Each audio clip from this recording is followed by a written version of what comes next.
चलो आज का क्लास स्टार्ट करते हैं। तो पहले लास्ट क्लास का रिवीजन कर लेते हैं, क्या क्या हम लोगों ने पढ़ा था। पर चलते हैं। और आई थिंक एफपीटी वगैरह से स्टार्ट किया था, सिस्टम वगैरह हो गया था। इक्विलिब्रियम से स्टार्ट किया था। इक्विलिब्रियम का मतलब क्या होता है कि अगर कोई भी बॉडी पे नेट फोर्स लगने वाला फोर्स, जो एक्सटर्नल फोर्स, इंटरनल फोर्स को हम लोग काउंट नहीं करते हैं। जब भी हम लोग बात करते हैं इक्विलिब्रियम को किसी सिस्टम की या फिर किसी बॉडी के इक्विलिब्रियम के बारे में बात करते हैं, तो उस पर एक्सटर्नल फोर्स जो भी लग रहा है वो नेट फोर्स क्या होना चाहिए, जीरो होना चाहिए। और जीरो होने का मतलब है कि एक्स डायरेक्शन वाई डायरेक्शन दोनों में जीरो होना चाहिए। और कुछ क्वेश्चंस किए थे और ये लास्ट क्वेश्चन हम लोगों ने किया था। ये भी काफ़ी बढ़िया क्वेश्चन था। ये क्वेश्चन होमवर्क किया। ओके, तो कुछ क्वेश्चंस वगैरह ही चलते हैं। इसमें बेसिकली कुछ थ्योरीज वगैरह नहीं है, और तुम्हें नंबर ऑफ ज़्यादा से ज़्यादा क्वेश्चंस को अटेम्प्ट करना है और अटेम्प्ट करके इसमें प्रैक्टिस करना है। तो उतने सारे कॉन्सेप्ट तुम गेन करोगे जितने क्वेश्चंस तुम अटेम्प्ट करोगे। फिर एक्सेलरेटिंग ऑब्जेक्ट्स देखा था, जिसमें कि हम लोग F is equals to mass into acceleration लगा सकते हैं, और एफ जो हमारा वेक्टर फॉर्म में होगा तो एक्सेलरेशन भी हमारा वेक्टर फॉर्म है, क्योंकि फोर्स एक्स और वाई डायरेक्शन दोनों में लग सकता है, तो एक्सेलरेशन भी एक्स और वाई डायरेक्शन में दोनों में लग सकता है। और इंडिपेंडेंटली अलग अलग इन फॉर्मूले को हम लोग अप्लाई करते हैं। जैसे देखो ये वाला क्वेश्चन में फोर्स जो है हम लोग एक्स डायरेक्शन में लगा रहे हैं, एक्सेलरेशन भी एक्स डायरेक्शन में होगा, तो F is equals to M में लगाएंगे सिर्फ एक्स डायरेक्शन में। तो कोई भी चीज़ एक ही डायरेक्शन में हम लोग अप्लाई करते हैं। फिर क्वेश्चंस वगैरह किए थे। ओके, अब आगे चलते हैं। लास्ट हम लोगों ने इस जगह तक कर लिया था, और इस क्वेश्चन के लिए फिर हम लोगों ने लास्ट में एक शॉर्ट ट्रिक भी देखा था। पहले तो इक्वेशन के थ्रू हम लोगों ने किया कि इस ब्लॉक के ऊपर अ, एक एम मास का ब्लॉक है और दूसरा एम मास का ब्लॉक है। तो पहले एम मास के ब्लॉक के ऊपर एम जी नीचे लगेगा और आगे के डायरेक्शन में लगेगा टेंशन। तो एम जी साइन थीटा इसका कंपोनेंट हो जाता है, तो इस डायरेक्शन में जो फोर्सेस लगते हैं वो tension minus of M G sine theta is equals to M A लिखते हैं, ये वाला। तो यहाँ पे टेंशन सबसे बड़ा है, क्यों? क्योंकि ये बॉडी जो है आगे की डायरेक्शन में एक्सेलरेट कर रहा है, सेम वे में दूसरा मास जो है वो नीचे की डायरेक्शन में एक्सेलरेट कर रहा है, तो इसीलिए एम जी बड़ा है। तो M G minus of tension is equal to mass into acceleration. ये चीज़ हम लोगों ने लास्ट क्लास में देखा था। फिर यहाँ पे इसको हम लोगों ने शॉर्ट ट्रिक से देखा था कि इसमें फोर्सेस को चेक करना है कि कौन सा फोर्स सपोर्ट करना चाहता है मोशन के लिए और कौन सा अपोज करना चाहता है मोशन के लिए। तो अगर मैं इसको अच्छे तरीके से देखूं तो mg जो है वो मोशन को कराना चाहता है, क्योंकि हमें पता चल गया है कि मोशन इस डायरेक्शन में होगा। पहले फोर्सेस को लिख लिया करो, mg sine theta and mg। तो ज़्यादा फोर्स किस तरफ लग रहा है? इस तरफ लग रहा है, तो इसीलिए पूरे बॉडीज जो है वो इस तरफ मूव करेंगे। सपोज ये वाला फोर्स ज्यादा होता तो पूरा बॉडी इस तरफ मूव करता, तो मैं बोलता एम जी साइन थीटा बड़ा है। तो इस केस में तो हमारा एम जी बड़ा है, इसीलिए हम लोग आराम से बोल सकते हैं कि एम जी सपोर्ट कर रहा है मोशन को और M G sine theta oppose कर रहा है। तो एक्सटर्नल फोर्स जो नेट लग रहा है वो कितना हो जाएगा, M G minus of M G sine theta, और टोटल मास कितना है 12। तो इस तरीके से हम लोग क्वेश्चन को ऑलवेज करेंगे। तो इस क्वेश्चंस के तरीके हम लोगों ने देख लिए सॉल्व करने के। और भी कुछ तरीके हैं, उसको हम लोग देख लेते हैं। क्वेश्चंस प्रैक्टिस करेंगे, मैं और अच्छे तरीके से समझ में आएगा।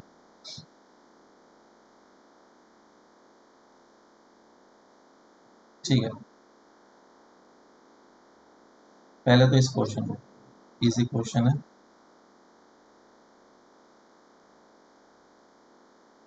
10 kg का ब्लॉक है और ये पुली से इस तरीके से हैंग, और ये भी 10 kg का ब्लॉक, फ्रिक्शनलेस सरफेस है। तो क्वेश्चन पूछा गया find acceleration of both the blocks.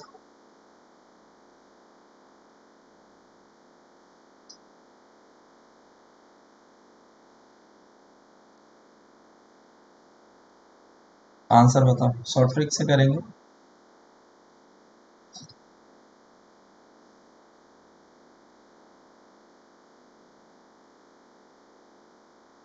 लगाओ शॉर्ट ट्रिक जल्दी से।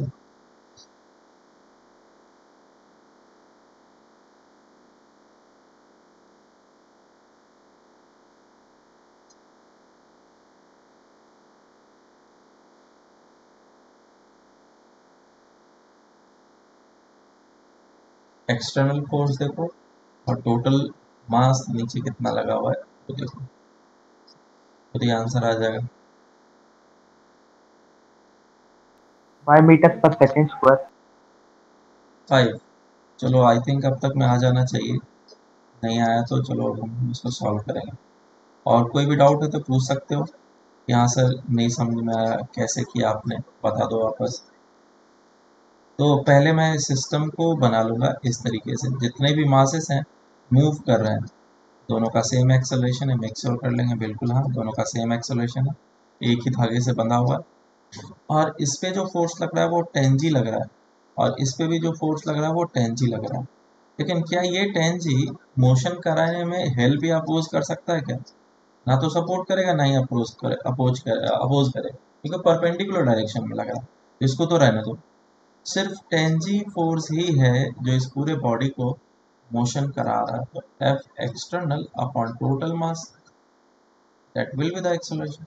एक्सटर्नल फोर्स कितना हो जाएगा 10G, टोटल मास कितना हो जाएगा 20, that is equal to G/2 which is 5 metre per second square. समझ में आया क्या सबको या नहीं आया?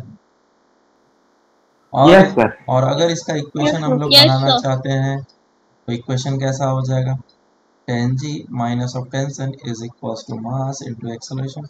इस बॉडी का equation tension is equal to mass into acceleration, इन दोनों को सॉल्व करो और आंसर फाइनली यही आएगा। लेकिन ये हमारा बिल्कुल ही शॉर्ट मेथड है। नेक्स्ट क्वेश्चन करते हैं, सभी कोई जल्दी से सर करके सर वो आंसर देंगे, बोलो। सर सर वो दोनों ब्लॉक्स का एक्सेलरेशन सेम है, हम ये इससे प्रूव कर सकते हैं क्या, मतलब summation T dot A equal 0। Sorry मैं बोल रहा हूँ कि यहाँ पे जो स्ट्रिंग है वो टूट नहीं सकता, और टूट नहीं सकता है तो ये पॉइंट अगर एक्स डिस्टेंस मूव करता है तो इस पॉइंट को भी एक्स डिस्टेंस मूव करना पड़ेगा। ना लूज हो सकता है, ना टाइट हो सकता है, टूट सकता है, दोनों केसेस है। तो इसका मतलब दोनों का वेलोसिटी भी इक्वल है और दोनों का एक्सेलरेशन भी इक्वल है, आया ना? Yes sir. हाँ।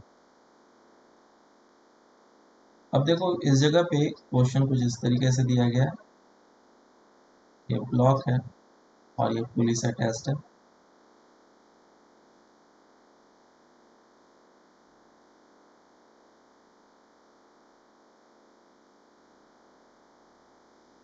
ये 20 है, ये 5 है और ये 5 है, ये 10 कर लेते हैं।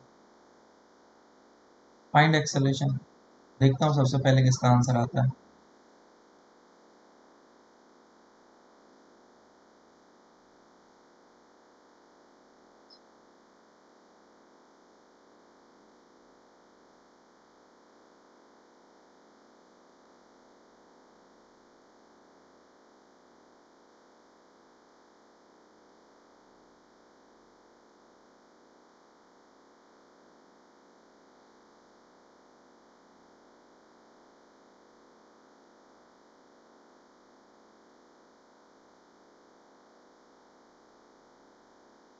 सर 15/2। 15/2 आया है एक का आंसर, और किसी का? जल्दबाजी में गलती ना हो बस। G/4 metre per second square. 3/4 आया है। और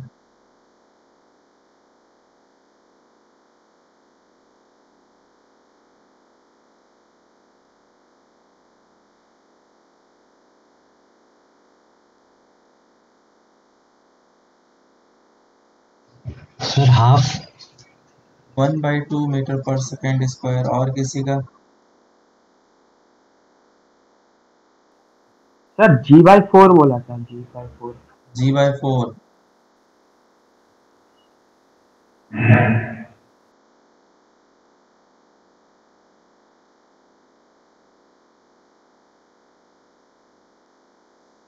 कर लिया क्या सभी ने? सभी के डिफरेंट आंसर, इसका मतलब कोई एक सही है और बाकी गलत है।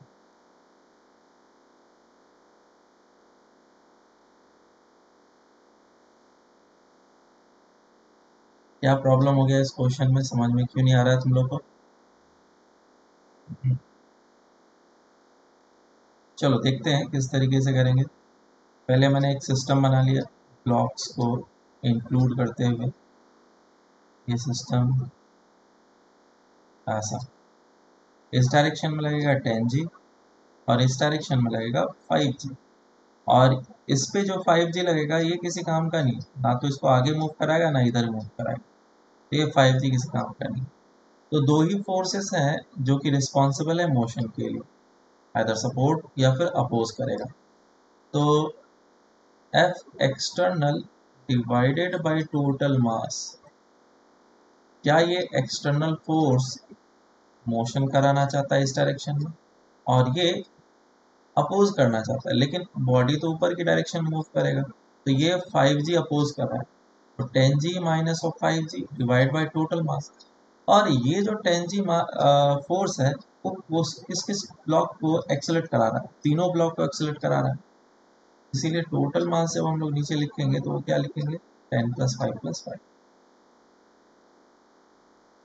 तो आंसर कितना आ जाएगा, 5G divided by 20, that is equals to G/4। और G/4 कितना हो जाएगा, अगर G का वैल्यू 10 हम लोगों ने लिया तो 2.5। 5/2। बोलो क्या गलती किया तुम लोगों ने, किधर मिस्टेक हो रहा है। सर वो 10G + 5G ले लिया था। प्लस नहीं लेना था, अपोज कर रहा है मोशन को। यहाँ से वो ध्यान नहीं दिया, अपोज हो रहा है इसके। और बाकी लोगों ने सर क्या, मास में मास में गलती की है। मास में मिस्टेक कर दिया, वो ऊपर फोर्स सही था, मास गलत कर दिया। ओके, तो इस बार सही आएगा आंसर, अगर कॉन्सेप्ट अब समझ में आ चुका है तो।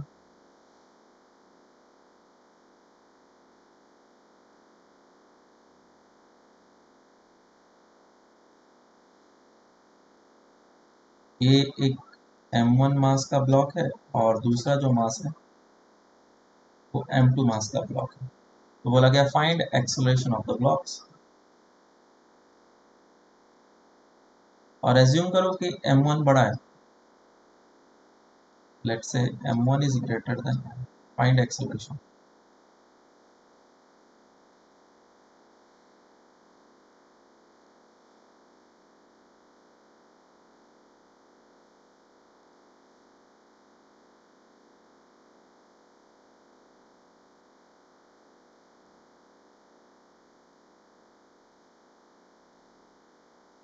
आया कुछ आंसर,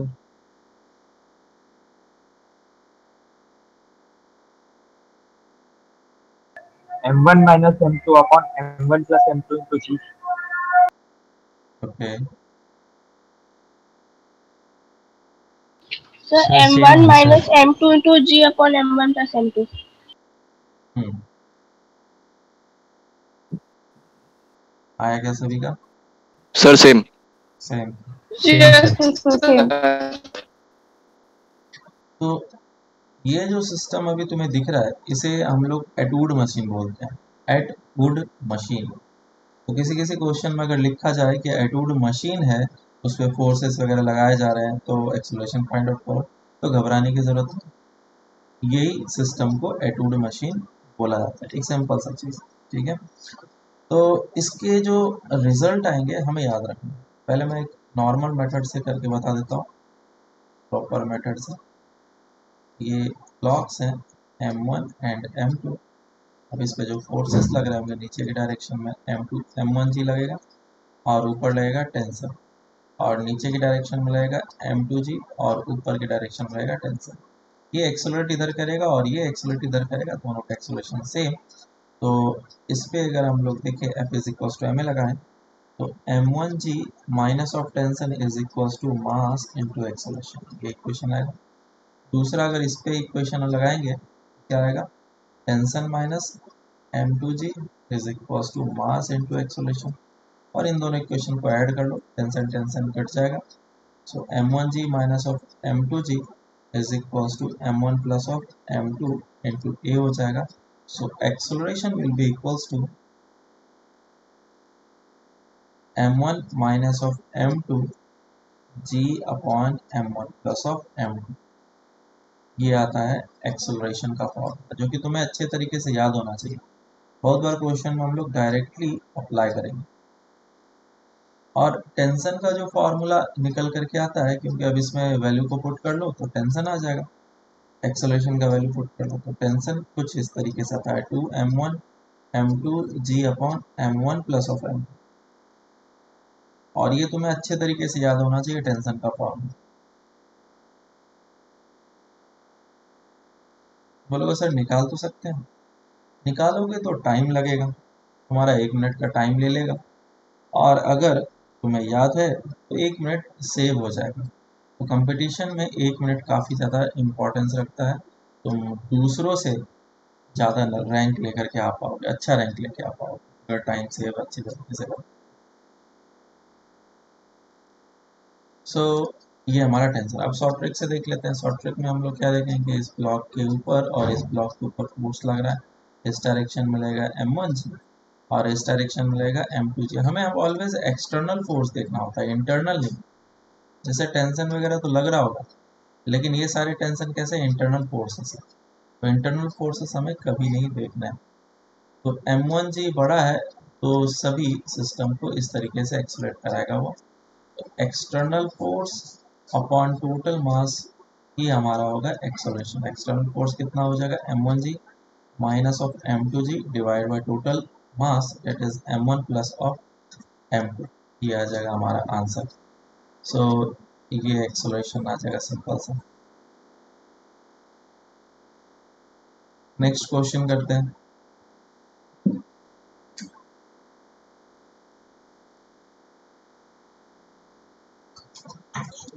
इस बार थोड़ा अच्छा क्वेश्चन है। ये वेज जो है वो फिक्स्ड है इस जगह पे, और ये एंगल है 37 और ये 53, और एक ब्लॉक है इस जगह पे एम मास का, और इधर है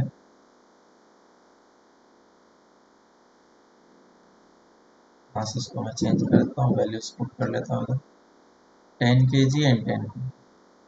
चलो सॉल्व करो और बोलो इसका एक्सेलरेशन कितना होगा। Find acceleration of both the blocks. इसी शॉर्ट ट्रिक से करेंगे, आंसर आएगा जल्दी से।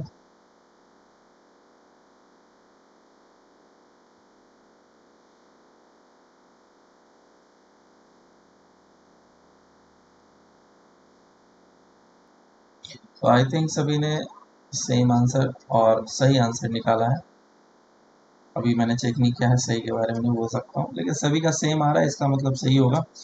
तो पहले इस पे हम लोग फोर्सेस वगैरह देख लेते हैं। इस पे जो फोर्स लगेगा इस डायरेक्शन में वो कितना लगेगा। तो मैं नीचे डायग्राम बनाता हूँ।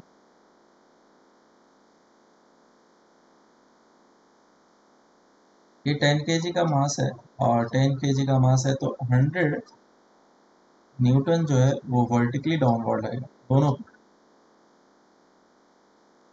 वर्टिकली डाउनवर्ड 100 न्यूटन लगेगा। और ये 100 न्यूटन मतलब 10 g बोलो। तो अगर ऐसा लगेगा तो एंगल तुम्हें चेक करना पड़ेगा। ये एंगल कितना है, 53। अब देखो कभी भी एंगल 53 37 होता है तो उसका कंपोनेंट कितना होता है। जैसे 5 है तो 5 का कंपोनेंट या तो 3 होगा या तो 4 होगा। अगर 10 है तो 10 का कंपोनेंट कितना हो जाएगा, या तो 6 होगा या तो फिर 8 होगा। किस डायरेक्शन में कितना होगा वो चीज़ को हम लोग अभी समझेंगे। तो लेट से तुम्हें अगर 50 दिया है तो इसी को 10 से मल्टीप्लाई कर लो, कितना हो जाएगा, ये 30 हो जाएगा, 40 हो जाएगा। अगर 100 दिया है तो 60 एंड 80 कंपोनेंट्स हो जाएंगे। और इस तरीके से 25 भी मिल सकता है, तो इसके कंपोनेंट वगैरह हमें याद होने चाहिए। बेसिक सा चीज़ इतना तो कम से कम याद होना चाहिए ताकि हम लोग फास्ट प्रोसेसिंग कर पाए। अब ये जो 100 है, इस 100 में इस डायरेक्शन में और इस डायरेक्शन में कंपोनेंट निकलेगा जो कि 60 एंड 80 होना चाहिए। इस तरफ कितना होना चाहिए, तुम अगर ध्यान से स्लोप तो देखो 53 डिग्री। अगर ज़्यादा स्लोप होगा तो इस तरफ जो मैग्नीट्यूड होगा वो ज़्यादा होगा। पूरा ही वर्टिकल कर दो तो कितना हो जाएगा, 100। समझ में आ रहा है क्या। तो इस तरफ क्या होना चाहिए, फोर्स का मैग्नीट्यूड ज़्यादा होना चाहिए एंड क्लोज टू 100 होना चाहिए। इट मीन्स इस तरफ कंपोनेंट कितना लेना चाहिए मुझे, 80 लेना चाहिए, और इस तरफ 60। अब इधर का एंगल देखो 37 डिग्री, तो स्लोप ज़्यादा है, और स्लोप ज़्यादा होने के कारण से इस डायरेक्शन में जो कंपोनेंट आएगा फोर्स का वो कम आएगा। तो कम कौन सा वाला है, 60 वाला कंपोनेंट है, तो 60 इधर आएगा, और इस डायरेक्शन में आ जाएगा तुम्हारा 80। बस इतना ही निकालना था, और मुझे एक सिस्टम इसको बना लेना है। एक्सेलरेशन इस डायरेक्शन में करेगा, क्यों, क्योंकि 80 का फोर्स ज़्यादा लग रहा है। तो F external upon total mass, बोलो एफ एक्सटर्नल कितना हो गया, 80 minus of 60 divide by total mass कितना, 20। ये हो जाएगा 20 divide by 20 is equal 1 metre per second. समझ में आया क्या सबको? Yes sir. Yes sir. Next question.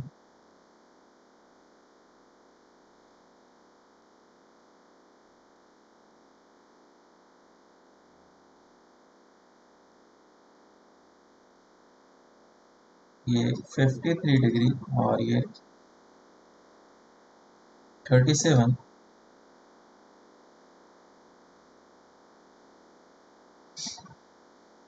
और ब्लॉक्स कुछ इस तरीके से लगे हुए हैं।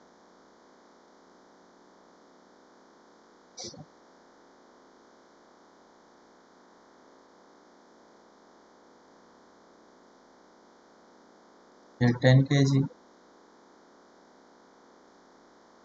ये 3 kg, और ये 2 kg। सॉल्व करके बताओ फाइनल आंसर एक्सेलरेशन में कितना होगा।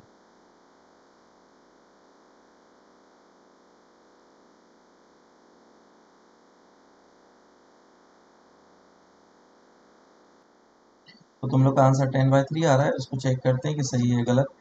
और मैं इस क्वेश्चन को सॉल्व करूंगा। ये 10 kg, और अगर इन दोनों ब्लॉक को तुम ध्यान से देखो तो ये सेम डायरेक्शन में फोर्सेस लगा रहे हैं, अपोज कर रहे हैं। तो मैं इन दोनों को क्लब करके एक लिख दिया 5, और क्यों लिखा मैं उसको 5, उसको भी हम लोग अभी समझेंगे। तो इस डायरेक्शन में कितना लगेगा, क्योंकि ये 53 डिग्री है, 100 न्यूटन का फोर्स लग रहा है, स्टिफनेस ज़्यादा है, तो इस डायरेक्शन में ज़्यादा फोर्स लगेगा, डेट विल कंपोनेंट हो जाएगा 80। और इस डायरेक्शन में कितना लग रहा है 50, तो 37 डिग्री होने के कारण से इस डायरेक्शन में कंपोनेंट होगा कम, तो हो जाएगा 30। एक्सेलरेशन कितना, 80 minus of 30 divide by total mass that is 15, और ये हो जाएगा 20 डिवाइड बाय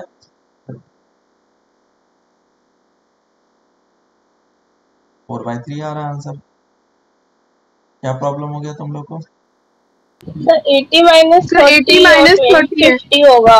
ओह सॉरी, मैंने गलत कंसीडर कर लिया। 80 माइनस 30 इट इज 50, और ये 10।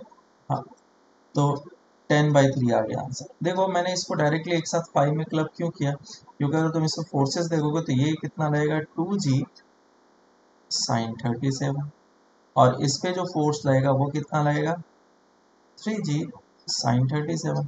क्योंकि ये दोनों फोर्सेस सेम डायरेक्शन में लग रहे हैं, तो इन दोनों को अगर ऐड कर लें तो ये कितना हो जाएगा 5g साइन ऑफ 37।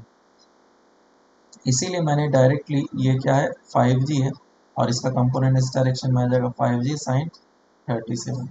इसीलिए मैंने इसको इस तरीके से कंबाइन करके क्लब करके लिख दिया, लेकिन आंसर में कोई डिफरेंस नहीं आएगा। लेट से पूछा गया इस जगह पे टेंशन कितना होगा, चलो अब तुम लोग निकाल के बताओ इस जगह पे टेंशन कितना है। सॉल्व करो जल्दी से। ये तो क्या हुआ, एक्सेलरेशन आया है हमारा, लेकिन अगर टेंशन निकालने के लिए बोला जाए तो हमें टेंशन निकालना पड़ेगा।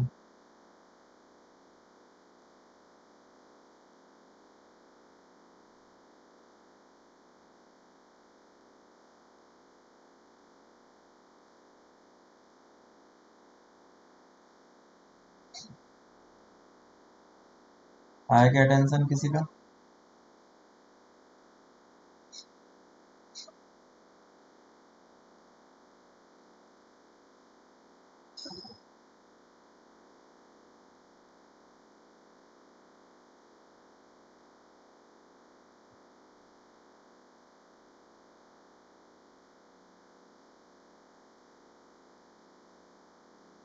अभी तक नहीं आया?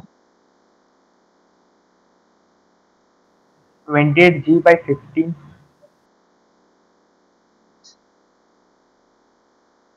15 Newton।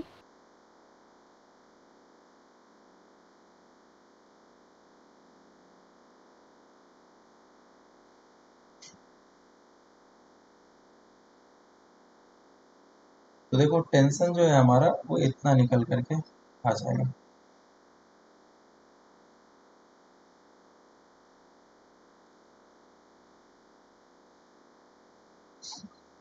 बोलो ये समझ में आया कि नहीं आया?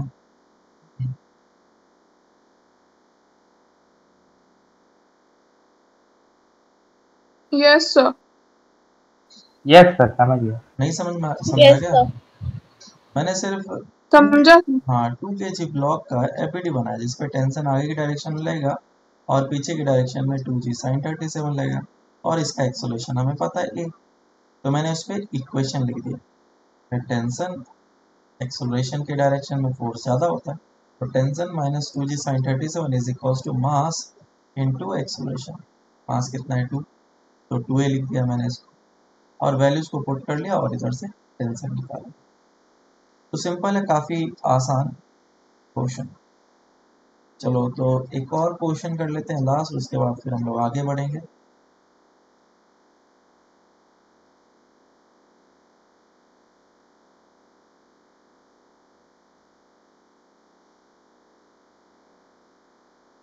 ये 3 ब्लॉक सिस्टम है और इसमें कुछ मासेस वगैरह दे दिए गए हैं 25 एंड 5। तो बोला गया find the tension in this string. Solve करो।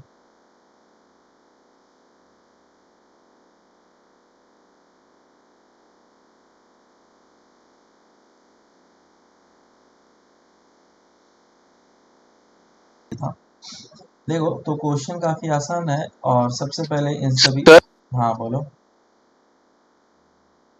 मेरे को टेंशन 100/3 आ रहे हैं। कितना आ रहा है? 100/3। 100/3। चलो तो सबसे पहले इस तरह के क्वेश्चन में हम लोग क्या करेंगे, एक्सप्लेनेशन निकालेंगे। तो 20G इस तरफ लगेगा और ये 5G plus 5G 10G external force हो जाएगा। तो एक्सलेशन कितना निकलेगा 20G minus of 10G divide by total masses. Total mass कितना हो जाएगा 30, तो आ जाएगा G/3 एक्सलेशन। अब G/3 आ गया तो इस बॉडी का मैं FBD बनाऊंगा।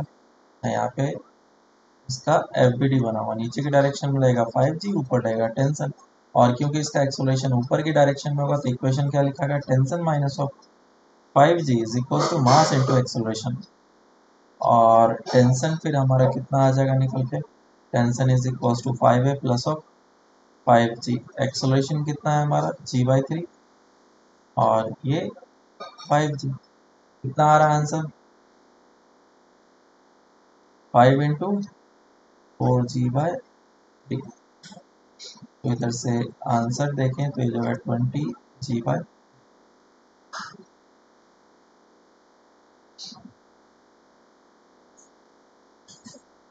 यही आ रहा है ना आंसर, A प्लस जी होना चाहिए ना। तो A प्लस जी इंटू 5, तो A कितना है G/3 प्लस जी और ये हो जाएगा 4G/3।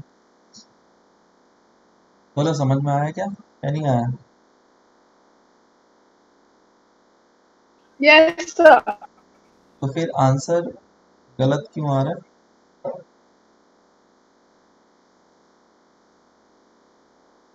सर और 5 kg ब्लॉक का मैंने कंसीडर नहीं किया था। मतलब एक्सेलरेशन ही हाँ गलत सर, निकाल लिया। जो ऊपर वाला मिला। यस सर, एक्सेलरेशन गलत आ गया था। अच्छा अब तो समझ में आ गया ना। Yes sir. Yes sir. Mistake नहीं होना चाहिए, धीरे धीरे कर लो लेकिन गलत नहीं होना चाहिए। गलत करोगे तो नेगेटिव मार्किंग आएगा। जो चीज़ सही होना चाहिए 4 नंबर मिलेंगे, और जो गलत होगा उसमें -1 मिलेगा ना। इससे अच्छा तो छोड़ दो, नहीं बन रहा है तो कम से कम 0 तो मिलेंगे। जिसने गलत किया उससे स्टिल तुम ऊपर हो।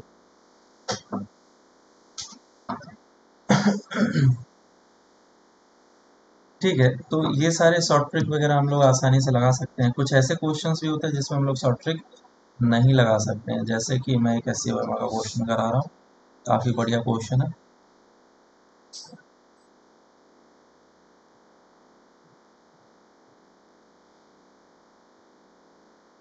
ये कुछ ऐसा सिस्टम बना हुआ है, या फिर मान लो कि एक लिफ्ट है और इस लिफ्ट के अंदर कोई एक पर्सन खड़ा हुआ है और ये रस्सी इसके अंदर से गया है और इसको होल्ड करके रखा है। इस लिफ्ट का मास जो है वो कैपिटल एम है और आदमी का mass small M. Mass of lift and small M is the mass of the man.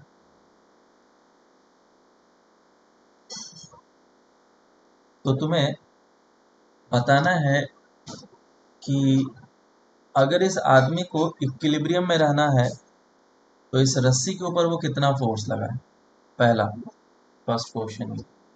दूसरा क्वेश्चन ये रहेगा इसमें कि अगर इस आदमी को ऊपर की डायरेक्शन में एक्सलेट करना है, कितने से, कोई भी एक वैल्यू ले लो, लेट्स से 1 मीटर/सेकेंड स्क्वायर से इसको ऊपर की डायरेक्शन में एक्सलेट करना है, तो कितना फोर्स इसको एक्सर्ट करना चाहिए। तो 2 क्वेश्चन है, मैं लिख रहा हूँ, लोग अब सॉल्व करना स्टार्ट करें। Find tension such that it stays in equilibrium। और दूसरा फाइंड टेंशन, टेंशन नहीं बोलते हैं, ज़्यादा कॉम्प्लिकेटेड वे में बोलना होता है, तो force applied by the man on the rope, इस तरीके से लिखते हैं। Find tension such that it moves up with 1 metre per second square. Solve करें। अदरवाइज क्या होता है कि अगर सर हम लोग एक बार शॉर्ट ट्रिक का हैबिचुएटेड हो जाते हैं, हमारे अंदर शॉर्ट ट्रिक इतना ज़्यादा घुल जाता है कि हमें प्रॉपर मेथड याद ही नहीं रहता, पता ही नहीं होता है किस तरीके से सॉल्व करना है इसको। तो शॉर्ट ट्रिक अच्छे से अप्लाई करो, कोई इशू नहीं है, लेकिन हाँ उसे मेथड से भी करना सीख लो, ताकि अगर ऐसे क्वेश्चन आए जिसमें शॉर्ट ट्रिक नहीं लगते हैं तो उसे हम लोग आराम से सॉल्व कर पाए। बोलो आंसर आया क्या? ये सॉल्व करें।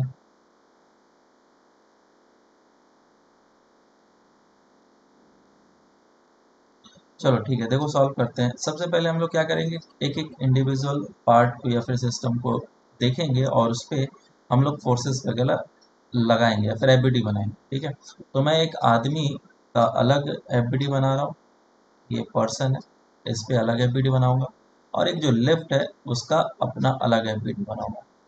और ध्यान से देखो इस पे जो फोर्सेस लग रहे हैं वो क्या क्या लग रहे हैं।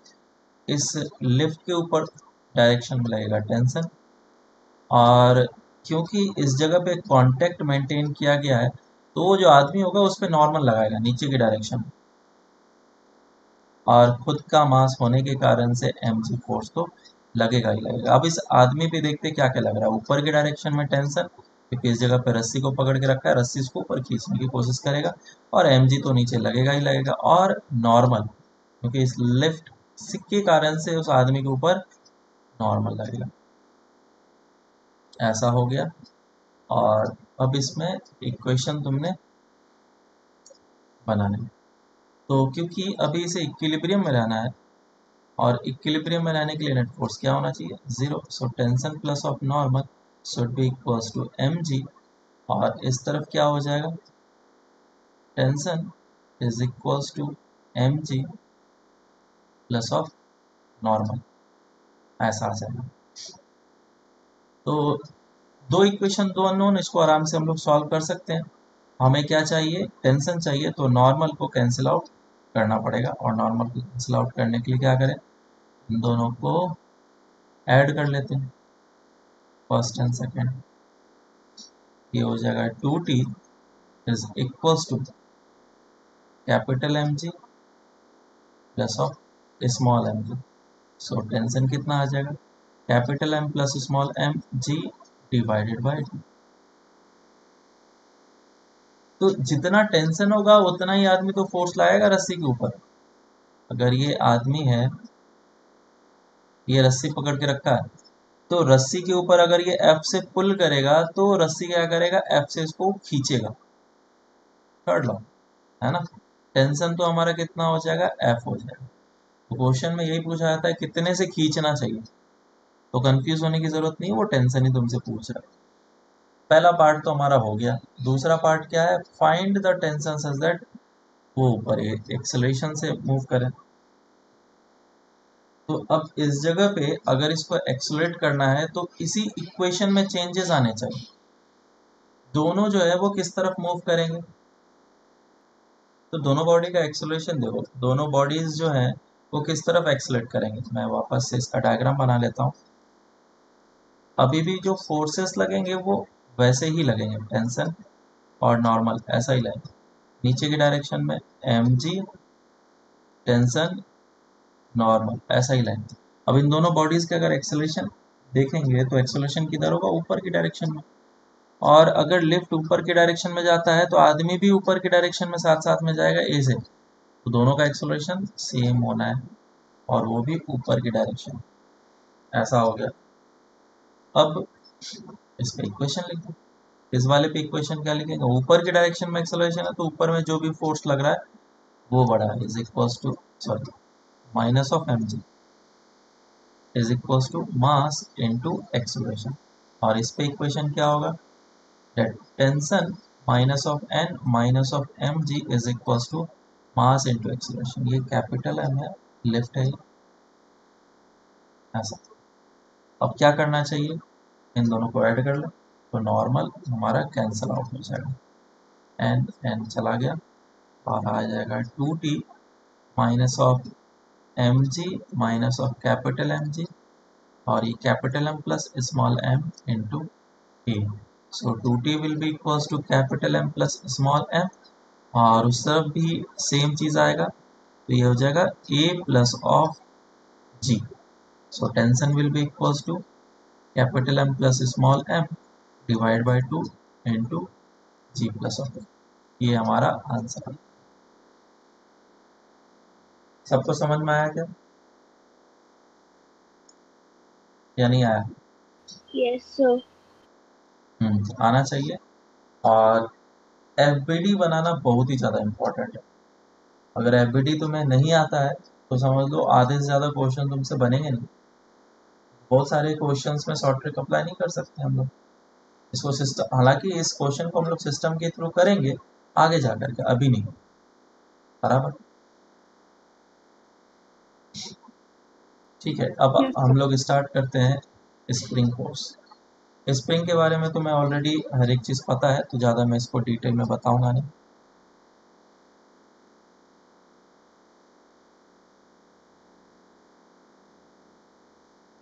तो स्प्रिंग क्या होता है, ये स्प्रिंग कहलाता है जिसमें कि इसके लेंथ को हम लोग क्या बोलते हैं, नेचुरल लेंथ। अगर कोई भी फोर्स इस पर एग्जर्ट नहीं किया गया है और ये बिल्कुल स्ट्रेच नहीं है तो इस लेंथ को हम लोग क्या बोलते हैं, नेचुरल लेंथ।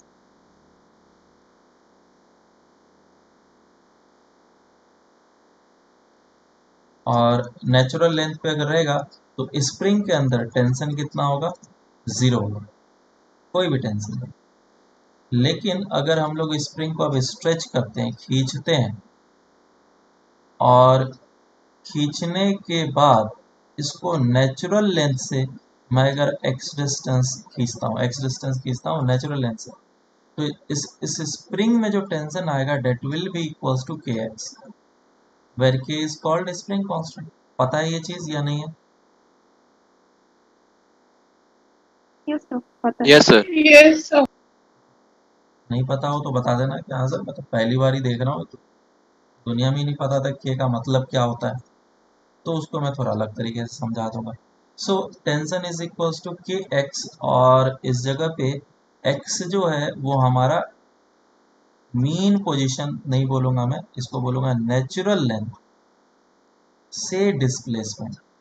कुछ लोग बोल देते हैं मीन पोजीशन से, मीन पोजीशन नहीं है ये, है ना, ये ऑलवेज नेचुरल लेंथ है। नेचुरल लेंथ से हम लोग कितना उसको डिस्प्लेस कर रहे हैं, either in positive X direction और negative X direction, it will be same. Tension is equal to K X इस केस में भी लगेगा, tension is equal to K X इस केस में लगेगा, बस डायरेक्शन तुम्हें खुद डिसाइड करना है। So force due to spring force is equal to K X, और सबको इस जगह पे नेगेटिव साइन अप्लाई कर लेते हैं।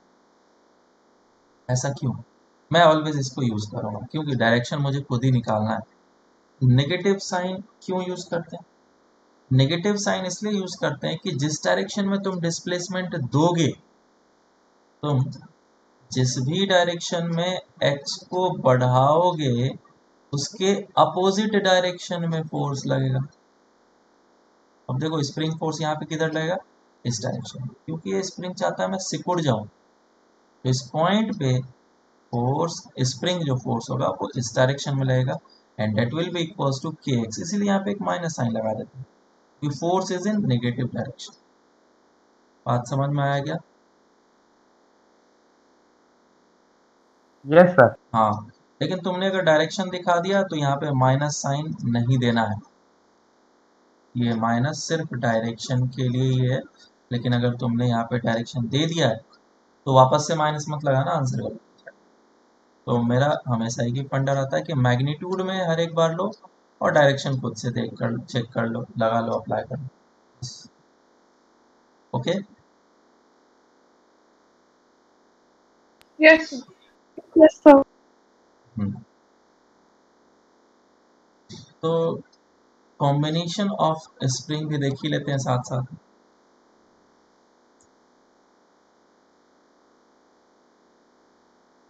कॉम्बिनेशन ऑफ स्प्रिंग जो कि काफ़ी आसान है। रेजिस्टेंस का कॉम्बिनेशन तुम लोगों ने पढ़ा ही होगा, इंडक्टर का कॉम्बिनेशन पढ़ा ही होगा, तो काइंड ऑफ वैसा ही कॉम्बिनेशन यहाँ पे भी है। सीरीज एंड पैरेलल कॉम्बिनेशन अलग ऐसा है, सीरीज कॉम्बिनेशन, और दूसरा है पैरेलल कॉम्बिनेशन।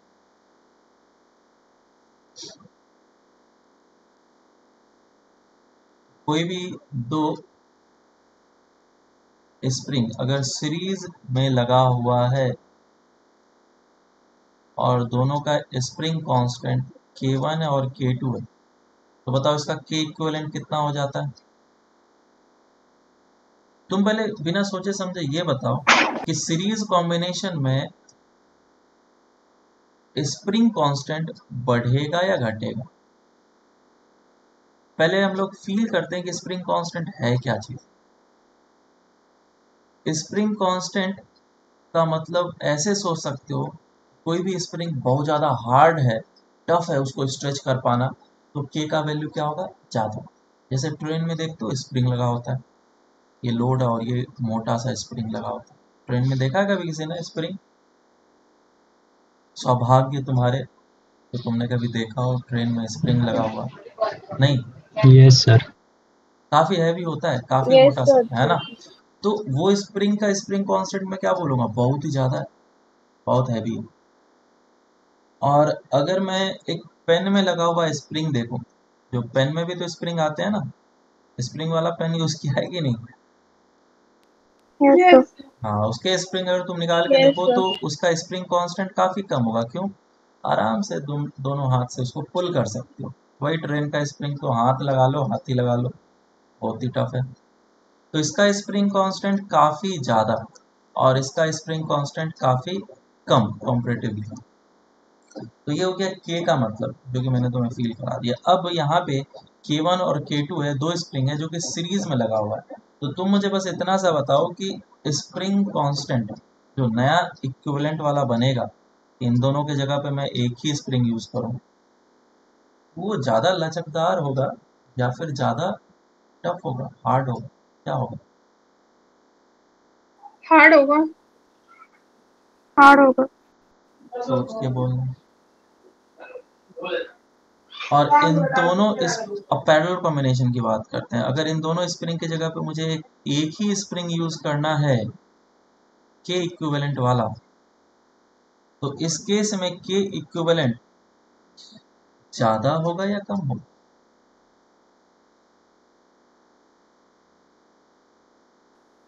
तो सीरीज में कम होगा और पैरेलल में ज्यादा होगा।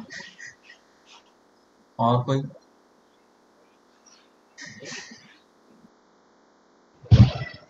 सर पैरेलल में ज्यादा होगा। फॉर्मूले को बिल्कुल याद मत करो, फॉर्मूला तो मैं तुम्हें याद करवा दूंगा। अगर तुम फील कर पा रहे हो तो तुम्हें पता चल गया होगा कि इस पैरेलल कॉम्बिनेशन में तुम्हें ज्यादा टफ होगा इसको खींच पाना, है ना, ज्यादा टफ होगा। तो इसीलिए के इक्विवेलेंट क्या हो जाएगा, k1 प्लस ऑफ k2। और यहाँ पे क्योंकि ये ज्यादा इलास्टिक हो जाएगा, इसमें इसमें भी इलोंगेशन हो सकता है, इसमें भी इलोंगेशन हो सकता है, तो स्प्रिंग कांस्टेंट क्या होता है, घट जाता है। So it will B k1 k2 upon k1 plus of k2। मेरी बात समझ में आई क्या? तो इस तरीके से हम लोग याद रखेंगे कि पैरेलल कॉम्बिनेशन में बढ़ जाता है तो k1 प्लस k2, सीरीज में डायरेक्टली ऐसे लगा देना। और सीरीज में अगर देखेंगे तो घट जाता है, तो 1 upon K equivalent is equal to 1 upon k1 plus 1 upon k2 वाला फॉर्मूला यूज करेंगे। इसका डेरिवेशन भी है, मैंने कराया 12th में, लेकिन जानने की जरूरत नहीं है, काम का नहीं। ठीक है, तो मैंने ये सीरीज एंड पैरेलल कॉम्बिनेशन करा दिया। और इसमें एक और चीज है, वो है अगर स्प्रिंग को टुकड़ों में डिवाइड किया जाए तो क्या होगा। If spring is cut into pieces, then what will be the new spring constant of that pieces। मान लो कि ये एक हमारे पास स्प्रिंग है और इस स्प्रिंग का जो लेंथ है, नेचुरल लेंथ, वो है L और इसका स्प्रिंग कांस्टेंट K है। मैंने क्या कर दिया, इसको टुकड़ों में काट दिया, डिवाइड कर लिया ऐसे। तो एक स्प्रिंग इससे कट करके निकला, दूसरा स्प्रिंग कट करके निकला और तीसरा स्प्रिंग कट करके निकला। और इन तीनों स्प्रिंग का जो लेंथ था वो L1, ये L2 और ये L3 आया। और स्प्रिंग कांस्टेंट था K1, K2 एंड K3। अगर तुमसे पूछे कि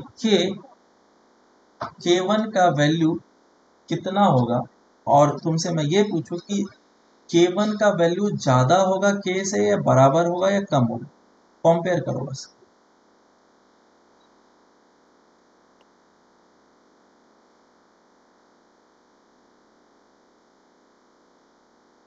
बोलो, K1 का वैल्यू K के कंपैरिजन में ज्यादा होगा, कम होगा या इक्वल होगा?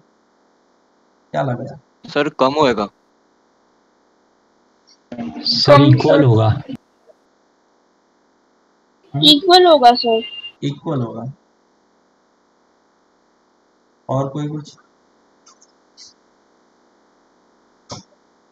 चलो इसको सॉल्व करते हैं। देखो, ज्यादातर लोगों को लगता है इक्वल होगा, लेकिन इक्वल नहीं होगा। और अगर लॉजिकली सोचोगे, है ना, थोड़ा इस्तेमाल करोगे अपने दिमाग का, तो तुम्हें पता चलेगा कि K1 का वैल्यू बड़ा होगा। लेकिन हम लोग फील करते हैं ज्यादातर टाइम, कुछ चीजें कभी कभी फील में गलत आ जाता है। जैसे कि यहाँ पे देख के लग रहा है कि K1 और K का वैल्यू जो वो इक्वल होना चाहिए, तो ये सेम पार्ट है स्प्रिंग का, कोई दूसरा थोड़ी ना। लेकिन मैंने जैसा बताया तुम्हें कि K किस बात को बताता है, टफनेस, कि कितना मुश्किल है उसको खींच पाना, स्ट्रेच कर पाना। अब समझना, मैं अब उसको एक्सप्लेन करता हूँ वापस से। अगर मैं इसको थोड़ा सा डिस्टेंस स्ट्रेच करना चाहता हूँ और इस स्प्रिंग को जो कटा हुआ है उस स्प्रिंग को थोड़ा सा डिस्टेंस सेम अमाउंट में खींचना चाहता हूँ, तो इसमें मुझे ज़्यादा ताकत लगाना पड़ेगा। क्यों? क्योंकि अगर तुमने x अमाउंट में खींचा है, तो मान लो इक्वल लेंथ में भी तुमने डिवाइड करा होगा, तो ये कितना स्ट्रेच हुआ, x/3। ये कितना हुआ x/3 और ये पार्ट भी x/3 स्ट्रेच हुआ होगा, तब तो टोटल मिल करके x हुआ। अरे मेरी बात समझ में आई क्या? तो तुम अगर x/3 स्ट्रेच करोगे तो सेम फोर्स लगाना होता है, लेकिन तुमने तो x डिस्प्लेसमेंट इधर किया है तो इधर भी मेजर करने के लिए x डिस्प्लेसमेंट करना पड़ेगा। तो x के लिए तो यहाँ पे टफनेस ज्यादा हो जाएगा। तो मैंने फील करा कि हाँ तुम्हें K1 का वैल्यू ज़्यादा मिलेगा K से। और इनफैक्ट तुम अपने घर में एक्सपेरिमेंट भी कर सकते हो। भाई जो पेन का स्प्रिंग है उसे निकालना, 2 टुकड़े में कट करना, पहले क्या कर लेना, फील कर लेना कि हाँ इस स्प्रिंग को खींचने में कितना फोर्स लग रहा है। बाद में जब कट कर लोगे तो इसको खींचने में कोशिश करना कितना तुम्हें टफनेस लग रहा है, तुम्हें खुद ही पता चल जाएगा कि आधे टुकड़े को ज़्यादा फोर्स लगाना पड़ेगा।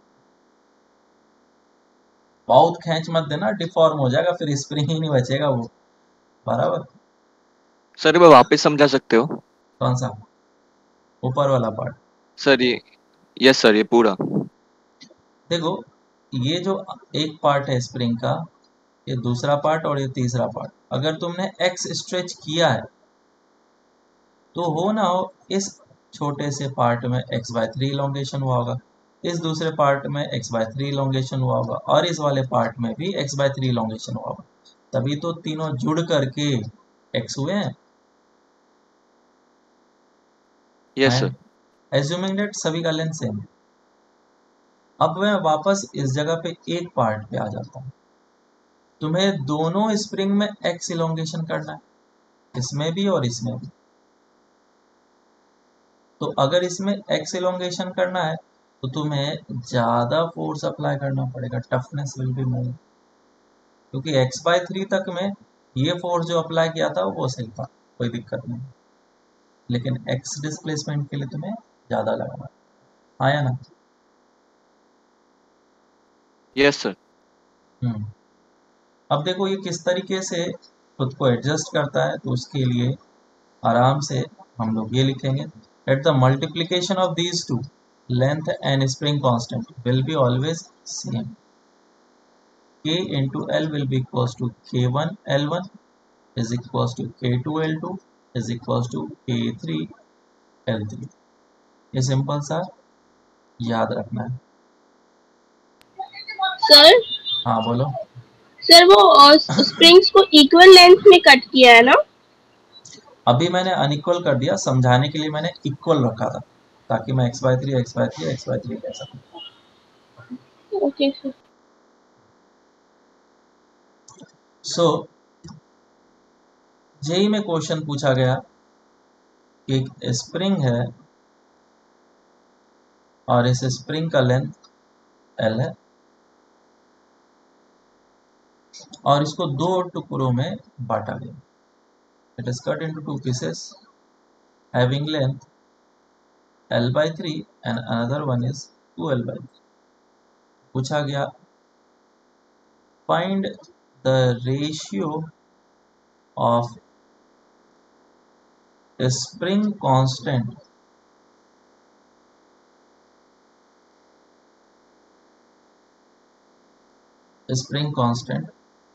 मान लो इसका स्प्रिंग कांस्टेंट K1 है, इसका K2 है और इसका K है। तुमसे पूछा गया K2 अपॉन K कितना होगा। ये सभी सेंटेंस में लिखा हुआ था, मैंने डायग्राम वगैरह सब कुछ दे दिया। तो इस क्वेश्चन तो आधा मैंने ही ऐसे कर दिया सॉल्व, तुम्हें इतना सा सॉल्व करना है। जेई में पूछा गया सिंपल सा क्वेश्चन, फटाफट करके बताओ। तो काफ़ी सिंपल क्वेश्चन, और जैसे कि मैंने ऊपर इक्वेशन बताया उसी इक्वेशन को यूज़ करना है। K1 L1 is equals to K2 L2 is equals to K into L। मुझे इसको देखना है। सो K2 L2 का लेंथ कितना है 2L/3 is equals to K into L। L L cancel out हो जाएगा। K का वैल्यू कितना आ रहा है, सॉरी K2 का वैल्यू कितना आ रहा है 3/2।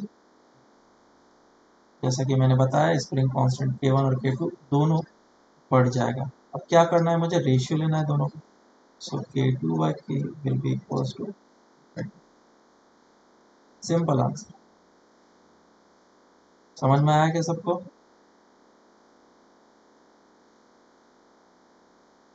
Yes sir. तो बहुत ही आसान क्वेश्चन था, इसको आराम से करना होता है, पर फॉर्मूलेस तुम्हें पता है, याद है, आराम से आंसर आ जाएगा। नेक्स्ट क्वेश्चन, क्वेश्चन ऐसा है,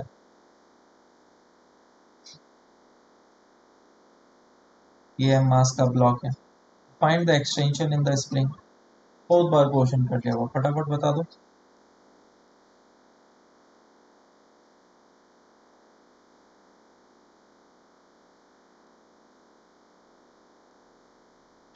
mg/k। mg/k, तो अपने नेचुरल लेंथ से क्या होगा, ये डिस्प्लेस्ड होगा, क्यों, क्योंकि इस पे फोर्सेस लग रहे हैं। एम मास क्या होगा, mg फोर्स नीचे लगा रहा होगा, और इस m मास के ब्लॉक के ऊपर kx फोर्स ऊपर लग रहा होगा, क्यों, क्योंकि ये अभी इक्विलिब्रियम पोजीशन में है। तो क्योंकि इस जगह पे इक्विलिब्रियम है, तो mg is equal to kx हो जाएगा। सो x will be equal to mg/k होगा। तो इधर से तुम्हें ये भी पता चल रहा है कि नेचुरल लेंथ से इलोंगेशन कितना है, mg/k। दूसरा क्वेश्चन फटाफट कर लेते हैं उसको भी। ये एक स्प्रिंग है, एक ब्लॉक इस जगह पे लगा हुआ है, और दूसरा स्प्रिंग और ब्लॉक इस जगह पे लगा हुआ है। ये है k और ये है 2k, एम मास एंड ऐसा कर लेता हूँ, इसको मैं 1 बोल लेता हूँ और इसे m बोल लेता हूँ। बताओ दोनों में एक्सटेंशन कितना होगा, find extension both the springs.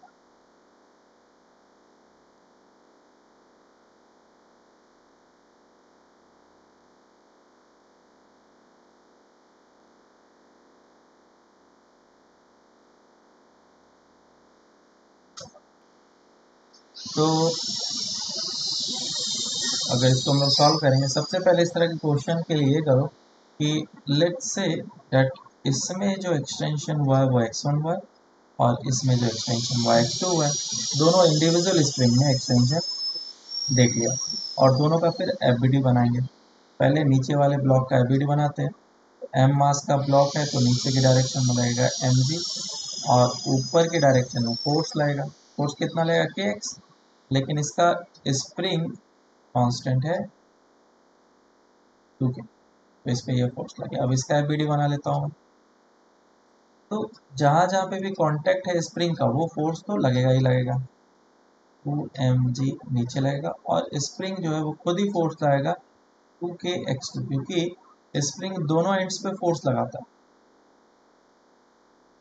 और ऊपर कितना लगेगा, kx1।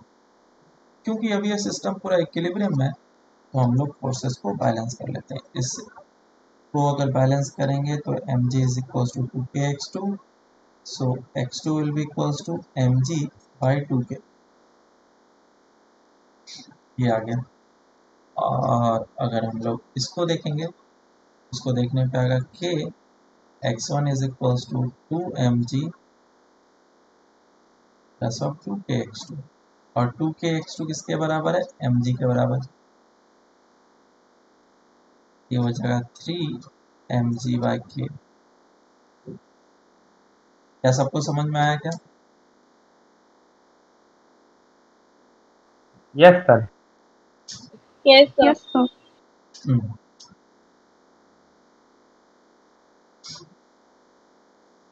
Next question is,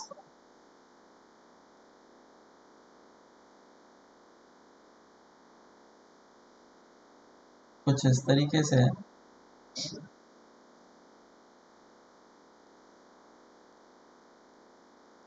spring,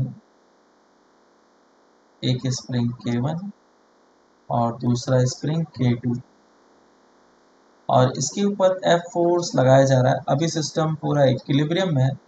तो पूछा है कि ये जो पॉइंट A है, ये कितना डिस्टेंस आगे मूव कर गया।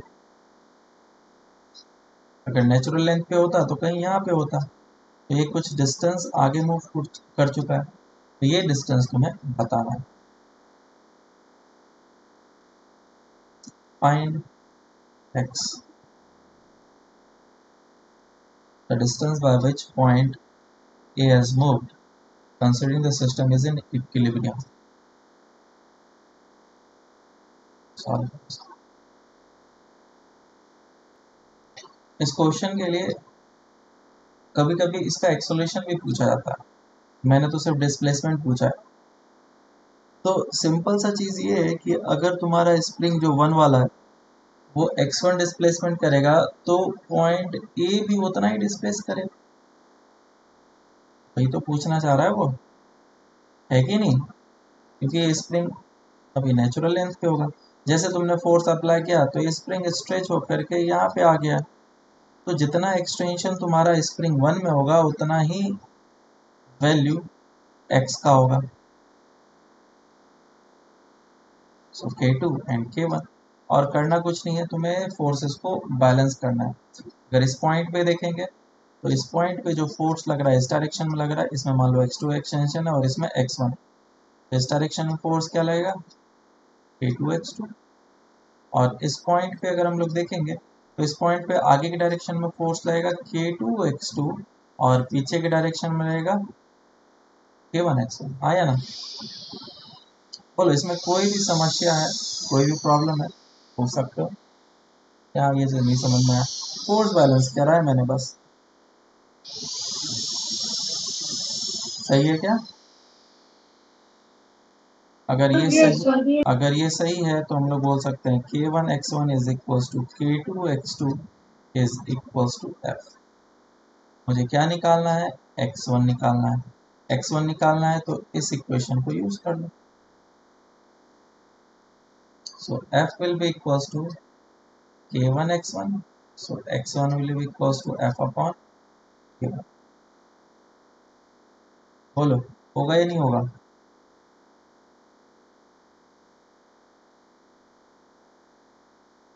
समझ में आया क्या सबको या नहीं आया?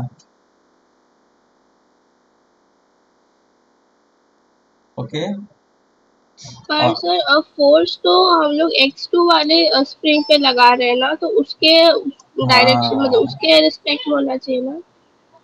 बिल्कुल, मुझे पता था इससे ये डाउट तो आना ही चाहिए कि फोर्स तो हम इस पे लगा रहे हैं, ये जो फोर्स तुमने लगाया इसके ऊपर पीछे के डायरेक्शन में K2x2 लगा, लेकिन K2x2 का जो वैल्यू है वो F के बराबर है। और इस पॉइंट को देखो तो इस पॉइंट पे भी वही हो रहा है, K2x2 फोर्स लग रहा है, नॉट F। वो तो दुर्भाग्य है कि K2x2 का वैल्यू F के बराबर हो गया है। आया ना? और पीछे के डायरेक्शन में K1x1 लगेगा। तो फोर्स को हमेशा बैलेंस करना है, बाकी रिजल्ट खुद ही खुद तुम्हें निकल करके आ जाएगा आंसर क्या। अब जैसे इसी क्वेश्चन में पूछा कि नेट डिस्प्लेसमेंट कितना होगा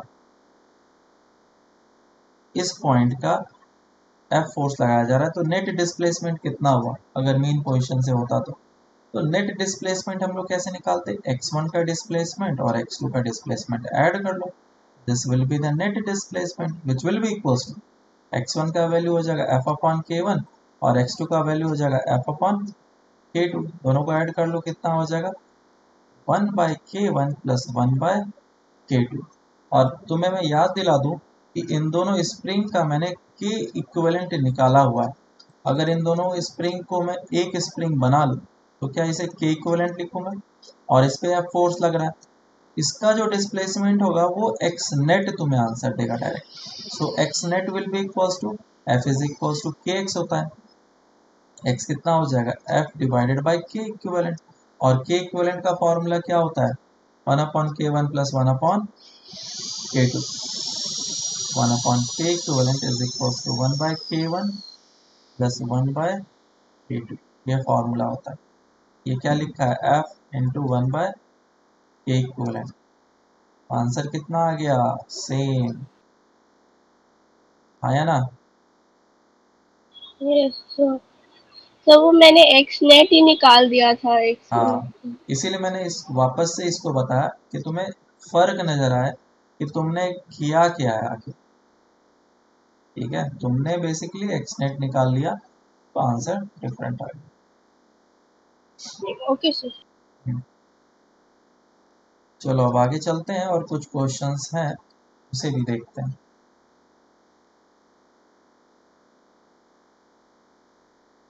जैसे कि एक स्प्रिंग है और ये ब्लॉक है,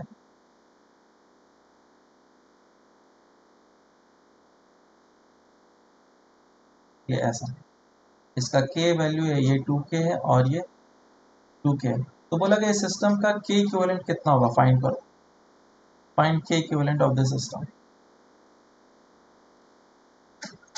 सॉल्व करो इसको। लगभग सभी का आंसर 4k/5 आ रहा है। चेक करते हैं कि आंसर क्या है, सही है गलत। तो हमें तो पहले ये चेक करना पड़ेगा ये सारे स्प्रिंग किस में है, पैरेलल में है, सीरीज में है, या सीरीज पैरेलल कॉम्बिनेशन के फॉर्म में बने हुए हैं। अगर मैं नंबर कर दूँ 1 2 3, तो ये बताओ 2 और 3 जो स्प्रिंग है वो किस में है, सीरीज में या पैरेलल में? पैरेलल में। Parallel combination. 1 और 2 किस में है, सीरीज में या पैरेलल में? सीरीज। क्या आ रहा है, ये सीरीज आ रहा है, लेकिन आंसर गलत है, ये सीरीज में नहीं। पहले इसको समझ लेते हैं कि सीरीज कॉम्बिनेशन और पैरेलल कॉम्बिनेशन हम लोग चेक कैसे करते हैं। अगर कोई भी दो स्प्रिंग सीरीज में और कोई भी दो स्प्रिंग पैरेलल में है तो हम लोग चेक कैसे करेंगे। तो हमेशा याद रखना, अगर कोई भी दो स्प्रिंग पैरेलल में है तो उसमें इलोंगेशन जो होगा वो सेम होगा, इसी से हम डिसाइड कर सकते हैं। अगर इसको एफ फोर्स लगाया तुमने तो दोनों में इलोंगेशन क्या होना है, सेम होना है। तो अगर दोनों स्प्रिंग या दो से ज़्यादा स्प्रिंग में इलोंगेशन सेम हो रहा है then it will be considered as N springs are in parallel combination. और अगर ऐसा सिचुएशन नहीं है तो एक ही ऑप्शन बचता है, सीरीज कॉम्बिनेशन। इस ब्लॉक को मूव करो x डिस्टेंस और बताओ कि तीनों स्प्रिंग में एक्सटेंशन या कंप्रेशन सेम हुआ या डिफरेंट हुआ।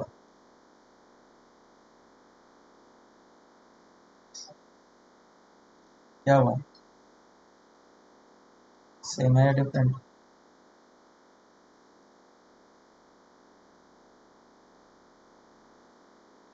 नहीं देख पा रहे हो, चलो समझते हैं। अब लेट से कि मैंने इसको इस तरफ मूव कर दिया तो ये इस लोकेशन पे आ जाएगा। तो पहले वाले स्प्रिंग में क्या आ गया, एक्सटेंशन आ गया। तो इसके ऊपर जो फोर्स लगाएगा वो इस डायरेक्शन में लगाएगा और कितना लगाएगा, k इंटू एक्स लगाएगा।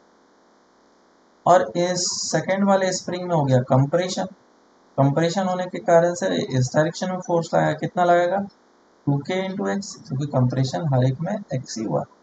और इधर से भी कंप्रेशन हुआ है थर्ड में, तो ये भी उतना ही फोर्स लगाएगा 2k इंटू एक्स। तो इस पे नेट फोर्स कितना लगा, बोलो।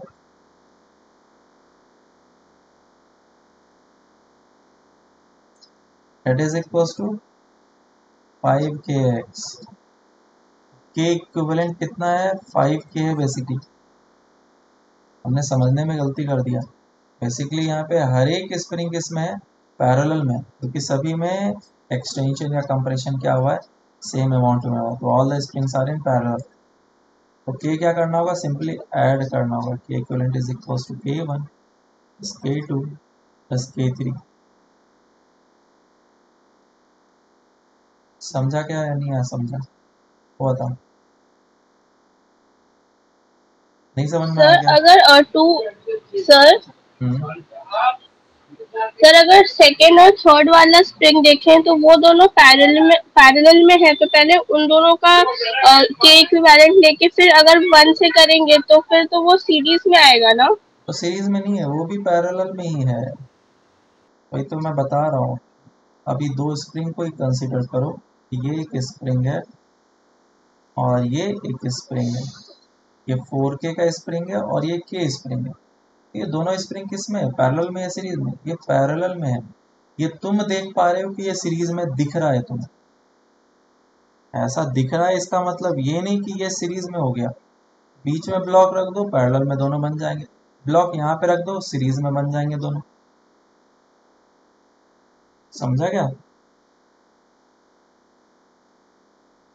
Yes sir.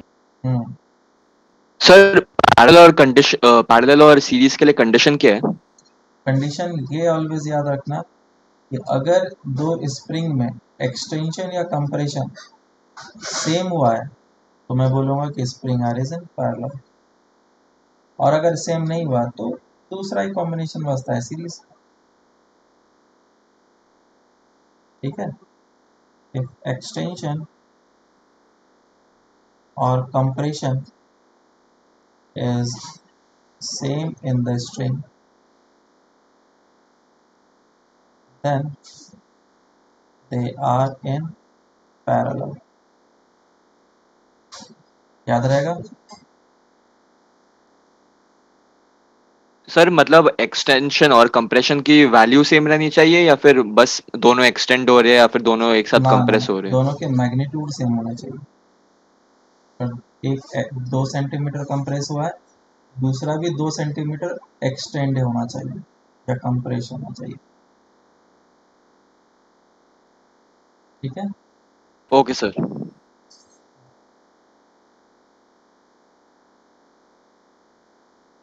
तो ये स्प्रिंग हो गया।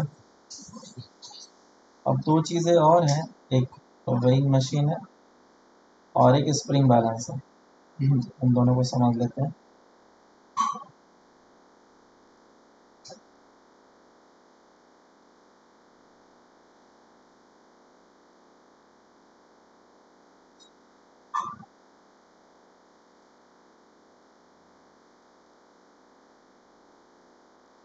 तो वेइंग मशीन क्या होता है?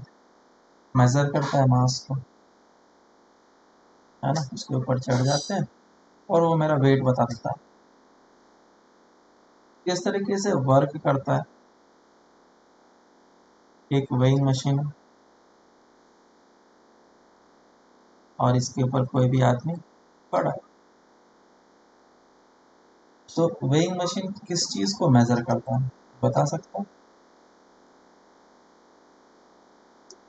Normal reaction. नॉर्मल रिएक्शन को रीड करता है। तो वेइंग मशीन, मैं यहाँ पे नोट पे लिख देता हूँ कैसे करता है, उसको समझते हैं। दोनों का पहले मैं एफबीडी बना लेता हूँ। इस आदमी के ऊपर जो लग रहा होगा mg नीचे की डायरेक्शन में लग रहा होगा और इसके के ऊपर नॉर्मल लग रहा है, और इस वेइंग मशीन के ऊपर नॉर्मल इस डायरेक्शन में लग रहा है। तो क्या ये वेइंग मशीन mg को रीड कर पा रहा है क्या? नहीं, ये तो नॉर्मल को रीड कर पा रहा है। नॉर्मली कांटेक्ट इसके साथ है। समझ में आया क्या? तो नोट में डाल करके ये लिख लेना है कि weighing machine gives us the reading of normal। ये हमेशा नॉर्मल का रीडिंग देता है, mg का नहीं देता। वो तो यहाँ पे केस ऐसा हो गया कि नॉर्मल का वैल्यू mg के बराबर हो गया, नहीं तो ये रीडिंग नॉर्मल का ही दे। समझ में आ रहा है? जैसे कि एक क्वेश्चन करते हैं तो मैं और अच्छे तरीके से क्लियरिटी मिल जाएगा, समझ में आ जाएगा नॉर्मल क्यों कह रहा है। लेट से कि एक लिफ्ट है और इस लिफ्ट के अंदर वेइंग मशीन रखा हुआ है और आदमी इसके ऊपर चढ़ गया और ये ऊपर की डायरेक्शन में एक्सलेट कर रहा है। तो वेइंग मशीन mg रीड करेगा या कुछ और रीड करेगा? सर कुछ और रीड करेगा। कुछ और रीड कुछ करेगा। और और ज़्यादा करेगा या कम करेगा? ज्यादा। ज्यादा। ज्यादा करेगा। ज्यादा।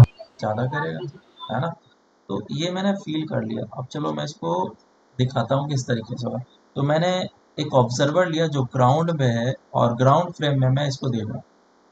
तो इस पे क्या होगा, नीचे के डायरेक्शन में लगेगा, सॉरी वेइंग मशीन है ना, तो इस वेइंग मशीन के ऊपर नॉर्मल लगेगा इस डायरेक्शन में, और आदमी के ऊपर mg और नॉर्मल कुछ इस तरीके से लग रहा है। और क्योंकि ये ऊपर के डायरेक्शन में एक्सलेट कर रहा है, ऐसा ग्राउंड से देखने वाला पर्सन बोल रहा है।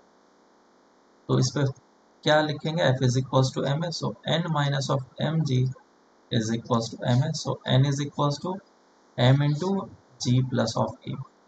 So this will be the normal acting on the man, or the normal which is being read by the weighing machine। और इसको हम लोग क्या बोलते हैं, जी इफेक्टिव। है कि नहीं। इसी नॉर्मल को हम लोग, एक्सेलरेशन को हम लोग जी इफेक्टिव बोलते हैं। It is the effective acceleration basically. तो रीडिंग हमारा क्या हुआ, बढ़ गया। मेरी बात समझ में आई। तो इसीलिए उसने क्या रीड किया, नॉर्मल को रीड किया। रीडिंग हमारा m into G plus of A आया, नॉट एम जी को रीडिंग नहीं दिया उसने।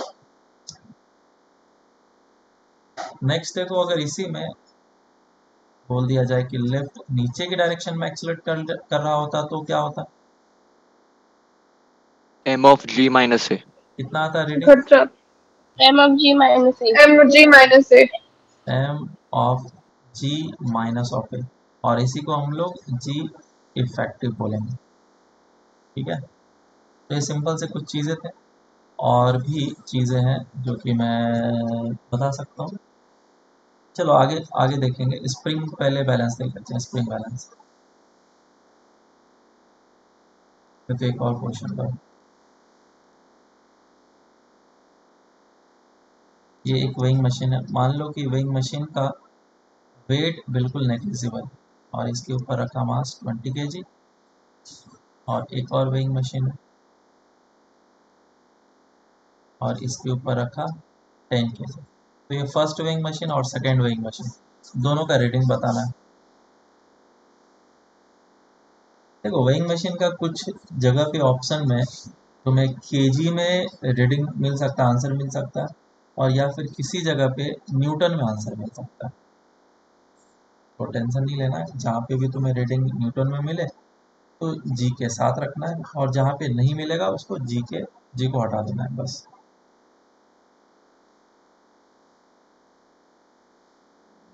ना आ रहा आंसर,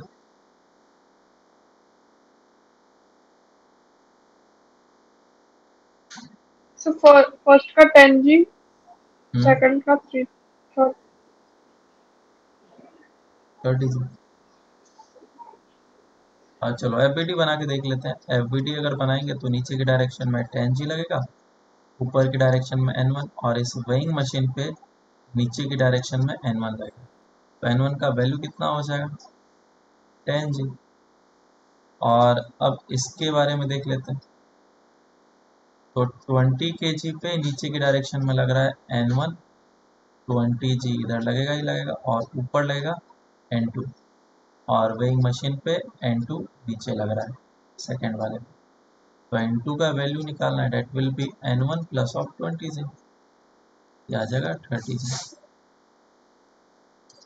ठीक है क्या, इजी है, कुछ खास इसमें है। समझ में आया सबको। yes yes sir। Yes sir. Spring balance देखते हैं।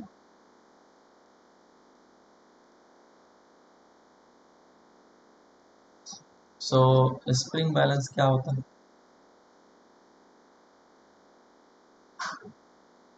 पहले के टाइम पे हम लोग, या फिर अभी भी कहीं कहीं पे यूज करते हैं, देखा होगा तुमने, एक इस तरीके से इंस्ट्रूमेंट होता है हैंग किया हुआ, और इसके ऊपर वजन करने के लिए कोई भी लोड को हम लोग रख देते हैं, और ये आराम से रीडिंग बता देता है क्या इसका वेट कितना। देखा ये चीज, यस सर। तो इसका yes सिंपल sir। सा कॉन्सेप्ट हम लोग बोल सकते हैं कि जितना एक्सटेंशन होगा, जितना स्प्रिंग में एक्सटेंशन होगा, उतना ज़्यादा वो रीडिंग बताएगा। सिंपल सा लॉजिक हम लोग बोल सकते हैं। तो स्प्रिंग कांस्टेंट इसका अंदर का के होता होगा, तो इस पे नीचे की डायरेक्शन में लगेगा mg, और ऊपर की डायरेक्शन में लगेगा kx। तो बेसिकली इसने रीडिंग किसका दिया, इसका रीडिंग जो है वो टेंशन का है। टेंशन नीचे लगेगा, सॉरी ऊपर लगेगा, और mg नीचे लगेगा। तो स्प्रिंग बैलेंस क्या देता है मुझे रीडिंग, किसका रीडिंग देता है,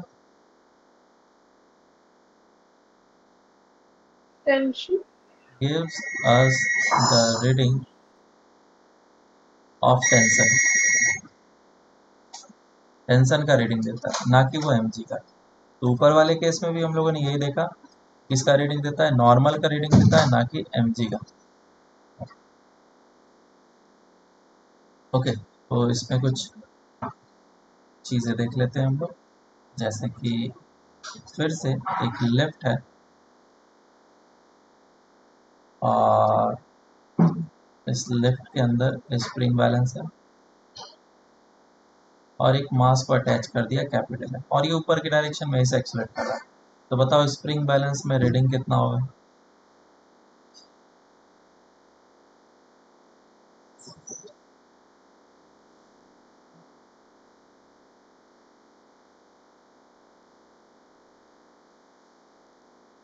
बोलो।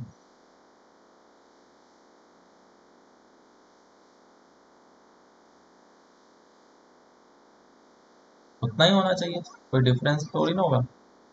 क्योंकि ये अगर कोई भी ऑब्जर्वर इस जगह से देख रहा है तो इस ब्लॉक के ऊपर mg नीचे लगेगा और टेंशन ऊपर लगेगा, और क्योंकि ऑब्जर्वर इसको देख रहा है तो बोलेगा ब्लॉक को ए से एक्सलेट भी कर रहा है। तो इक्वेशन क्या लिखेगा? Tension minus of mg is equals to ma। So tension is equals to ma plus of mg which is equals to g plus of. तो इसको हम लोग m इंटू जी इफेक्टिव बोलते हैं। तो this will be the tension. समझ में आया क्या? Yes sir. और यही होगा रीडिंग। वही सेम वे में अगर ये नीचे की डायरेक्शन में एक्सीलरेट कर रहा होता तो क्या लिखते हैं? m of g minus G a। M of G minus G minus of. Simple. एक और क्वेश्चन, और क्वेश्चन ऐसा है, ये दो स्प्रिंग बैलेंस है, दोनों के वेट कुछ भी नहीं है और दोनों स्प्रिंग बैलेंस को एक दूसरे से कनेक्ट कर दिया गया।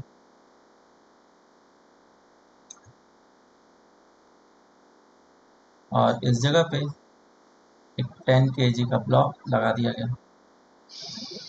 तो दोनों में रीडिंग कितना होगा ये बताना है, फर्स्ट एंड सेकेंड।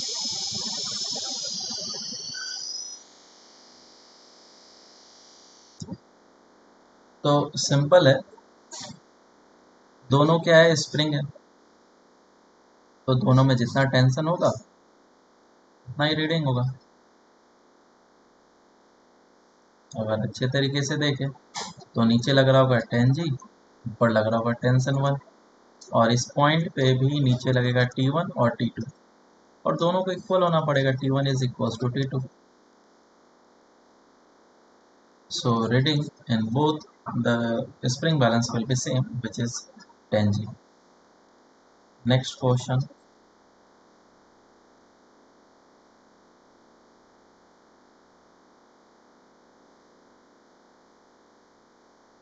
ये 10 kg का मास है और ये स्प्रिंग बैलेंस इससे अटैच कर दिया गया और इस जगह पे भी 10 kg है और ये 37 डिग्री पे। बोला गया स्प्रिंग बैलेंस में क्या रीडिंग होगा, तो फाइंड आउट करो।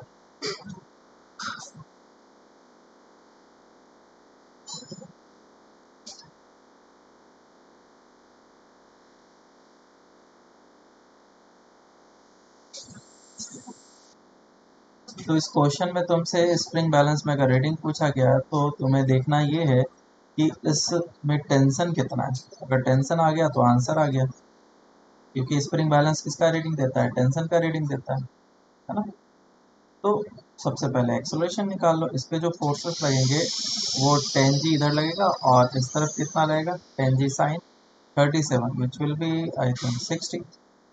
तो एक्सेलरेशन कितना हो जाएगा? F external upon total mass which will be equals to 100 minus of 60 divided by total mass which is 20। कितना आ गया acceleration? 40 divide by 20, 2 metre per second square. अब किसी भी एक बॉडी को देख करके तुम टेंशन निकालो। मैंने इस वाले के ऊपर FBD लगाया तो 100 टेंशन और 2 से एक्सेलरेट करा। 100 minus tension is equal to mass into acceleration.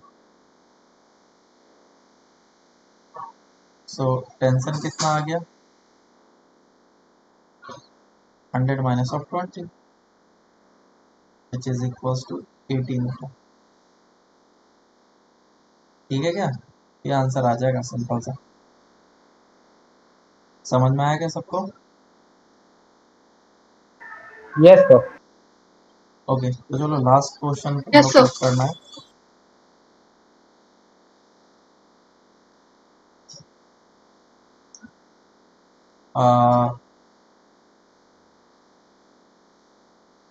कुछ इस तरीके से ब्लॉक्स गिवन है,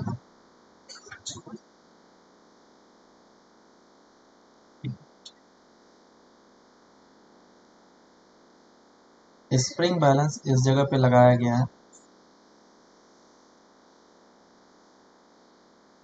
और इसके दोनों साइड में ब्लॉक हैंग कर रहा है और दोनों का मास 10 kg है।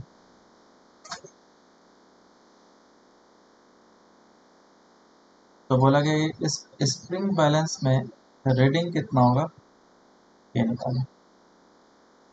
देखो, अगर स्प्रिंग सर में एक्सटेंशन 200। हुआ 200, अगर स्प्रिंग में एक्सटेंशन हुआ तो वो रीडिंग देगा ही देगा तुम्हें, इस बात को समझो। चाहे इधर से एक्सटेंशन करो चाहे इधर से एक्सटेंशन करो, फर्क नहीं पड़ता, वो नेट एक्सटेंशन को काउंट करता है। और सबसे बड़ी चीज़ ये कि हम लोगों ने अभी देखा कि स्प्रिंग बैलेंस किसको रीड करता है, टेंशन को। तो तुम इसमें टेंशन निकाल दो ना,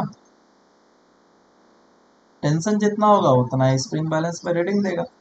बहुत सारे लोग आंसर दे देते हैं 200, 0 तो मैं रेयरली सुनता हूँ कि रीडिंग नहीं देगा, लेकिन दोनों आंसर गलत है। क्यों? क्योंकि टेंशन अगर तुम ढंग से निकालो तो टेंशन आएगा 10G। समझ में आ रहा है क्या लॉजिक क्या होता है स्टूडेंट का? सर देखो, इधर से भी तो 10G फोर्स लग रहा है, इधर से भी 10G फोर्स लग रहा है, तो टोटल इसमें टेंशन तो 200 हो गया ना। ऐसा थोड़ी ना, तो काउंटर बैलेंस करने के लिए इधर 10G लगाना पड़ेगा, नहीं तो इस एक डायरेक्शन में मूव करना स्टार्ट कर जाएगा। जैसे कि ये क्वेश्चन है, स्प्रिंग बैलेंस है ऐसा और इस जगह पे वॉल रख दिया और एक ब्लॉक को हैंग कर दिया 10 kg का, तो बताओ अब कितना हो गया स्प्रिंग बैलेंस में reading? Reading will be 10G, आया ना? तो अगर तुमसे बोले कि स्प्रिंग बैलेंस यहाँ पे नहीं है, रस्सी है, बताओ रस्सी में टेंशन क्या होगा, इस पॉइंट पे और इस पॉइंट, दोनों पॉइंट पे रीडिंग टेंशन क्या होगा? सेम होना है, डेट इज 10G, है ना? तो अगर यहाँ पे स्प्रिंग बैलेंस भी लग जाए तो भी इसके लेफ्ट साइड और राइट साइड में 10G ही लगेगा। तो यहाँ पे भी जो हमारा बन रहा है FBD वो सेम बन रहा है, इसका मतलब ये नहीं कि रीडिंग 20G हो। समझ में आया क्या? Yes sir. Yes, sir. ठीक है, तो ये हम लोग का कंप्लीट हो गया स्प्रिंग बैलेंस वगैरह। नेक्स्ट क्लास में हम लोग स्ट्रिंग कंस्ट्रेंट और वेज कंस्ट्रेंट देखेंगे। उसके बाद फिर सिस्टम के ऊपर हम लोग फोर्सेस वगैरह किस तरीके से लगाते हैं, सिस्टम के इक्वेशंस वगैरह देखेंगे।